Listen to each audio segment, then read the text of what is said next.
చూశారుగా, నాకు ఉద్యోగం లేదు, నాకు ఆదాయం లేదు అనే కన్నా కూడా స్వతంత్రంగా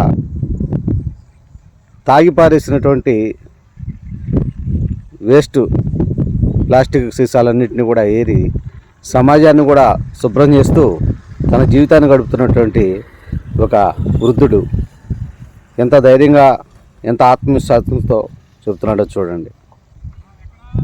ఈయన నిజంగా ఒక ఆదర్శ జీవి.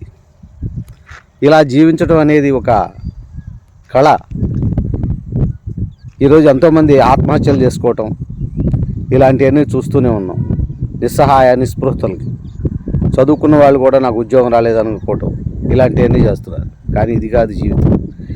ఏ పని చేసినా ఆ పని పట్ల శ్రద్ధ, ఆ పని పట్ల గౌరవం, మర్యాద చేస్తూ పోతే అది ఎంతో ఆరోగ్యవంతంగా నీకు ఆనందాన్ని, సంతృప్తిని కలిగిస్తుంది. ఈ విషయాన్ని తెలుసుకున్నటువంటి వాళ్ళు అందరూ కూడా ఆరోగ్యంగా, ఆనందంగా కూడా జీవితాన్ని గడుపుతారు. దానికి నిదర్శనమే ఈ యొక్క బ్రహ్మం. లాల్పురం గ్రామంలో ఉంటూ గుంటూరు నగరానికి దగ్గరలో చక్కగా తన జీవితాన్ని గడుపుతున్నటువంటి ఈ యొక్క బ్రహ్మం బాబాయ్నే మనం ఆదర్శంగా తీసుకుందాం. ఏముందిలే, చిత్తు కాగితాలు, ప్లాస్టిక్ బాటిల్ ఏరుకునేవాడు అనుకోవచ్చు, కానీ రోజుకి 500 సంపాదిస్తున్నాడు, నెలకు 15,000. ముసలమ్మని ఇద్దరు కూతుర్లు పెళ్లి చేశాడు. చక్కగా మరి వాళ్ళ భార్యను పోషించుకుంటున్నాడు, ఇంట్లోంచి రానికుండా. ఎంతో ఆరోగ్యంగా ఉన్నాడు.